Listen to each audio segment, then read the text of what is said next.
खेड कृषी उत्पन्न बाजार समितीचे माजी उपसभापती विद्यमान संचालक अशोक राक्षे यांचा उत्पन्नाचा दाखला रद्द। तहसीलदार ज्योती देवरे यांनी उत्पन्नाचा दाखला ठरवला रद्दबादल। विधानसभेच्या निवडणुकीनंतर खेड तालुक्यात राजकीय आखाडा रंगला। अशोक राक्षे यांचं पद राहणार की जाणार? बाजार समितीची मॅजिक फिगर ढासळणार।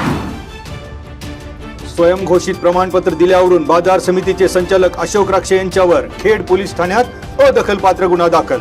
तहसीलदार ज्योती देवरे यांनी अशोक राक्षे यांचा उत्पन्नाचा दाखला रद्द ठरवल्यानंतर पोलिसी कारवाई। खेड तालुक्यात प्रशासन आणि राजकीय जुगलबंदी थांबता थांबेल। कुटुंबाच्या हेल्दी आरोग्यासाठी नैसर्गिक शेतीकडे वळा। वडगाव पाटोळे येथील नैसर्गिक शेती करणारे शेतकरी दादाभाऊ जाचक यांचे महिला शेतकऱ्यांना आवाहन। शिरूर तालुक्यातील करंदी गावातील महिलांनी दादाभाऊ जाचक यांच्या नैसर्गिक शेतीला भेट देत जाणून घेतली माहिती। भांडणाचा राग मनात धरून आळंदीत 20-25 युवकांनी कोयते नाचविले। दोघांवर कोयत्याने जीवघेणा हल्ला। आरोपी नागेश कांबळे, आदित्य सातपुते, विश्वजित कदम यांना बेड्या।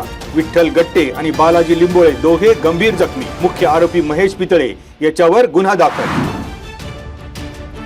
जावयाच्या प्रेम प्रकरणामुळे सासूरवाडी टेन्शन मध्ये। खराबवाडी इथे इमारतीच्या पार्किंग मध्ये जावई आणि त्याच्या प्रेमिकेला बेदम चोपले। मारहाण झालेल्या महिलेची म्हाळुंगे MIDC पोलिसात तक्रार।